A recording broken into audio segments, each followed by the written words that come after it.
Respon soal jaksa ajukan kasasi usai 2 guru Luwu Utara divonis bebas, Kajati Sulsel akan PK. Tak hanya oknum LSM bernama Faisal Tanjung yang dikritik netizen, pihak kepolisian dan jaksa penuntut umum yang ajukan kasasi usai 2 guru Luwu Utara divonis bebas oleh PN Makassar juga disorot. Bahkan, Faisal Tanjung menyalahkan Ma yang memvonis bersalah kedua guru tersebut usai JPU menajukan kasasi. Merespon ini, Kepala Kejaksaan Tinggi Sulawesi Selatan, Dr. Didik Farhan Ali Syahdi menindaklanjuti perintah Jaksa Agung Ri Burhanuddin terkait penyelesaian kasus 2 guru secara hati nurani. 2 guru ASN Luwu Utara yakni Abdul Muiz dan Rasnal diketahui divonis pemberhentian tidak dengan hormat dengan tuduhan melakukan pungutan liar kepada orang tua siswa. Padahal, kedua guru itu mengusulkan kepada komite sekolah mengumpulkan donasi itu Rp20.000 per orang tua siswa guna membayar gaji guru honorer yang sudah tak dibayar 10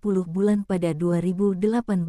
Dalam pertemuan yang berlangsung penuh empati itu, Kajati menyampaikan Jaksa Agung meminta penyelesaian kasus dilakukan dengan hati nurani. Hukum bukan sekadar hitam di atas putih tetapi nurani yang hidup untuk melindungi mereka yang berniat baik, ujarnya. Maka itu, Kajati Sulsel menunda pelaksanaan surat keputusan gubernur tentang PTDH 2 guru tersebut agar menempuh peninjauan kembali atas putusan kasasi Mahkamah Agung. Langkah ini demi untuk memastikan keadilan, kepastian, dan kemanfaatan hukum. Juga memastikan terwujudnya keadilan substantif untuk peningkatan mutu pendidikan. Kami memahami bahwa Pemprov Sulsel menjalankan aturan normatif ASN berdasarkan putusan hukum yang sudah inkrah, kata Didik. Pertemuan diakhiri dengan suasana haru. Abdul Muiz menyampaikan terima kasih dan memeluk Kajati Sulsel sebagai ungkapan syukur atas dukungan yang diberikan.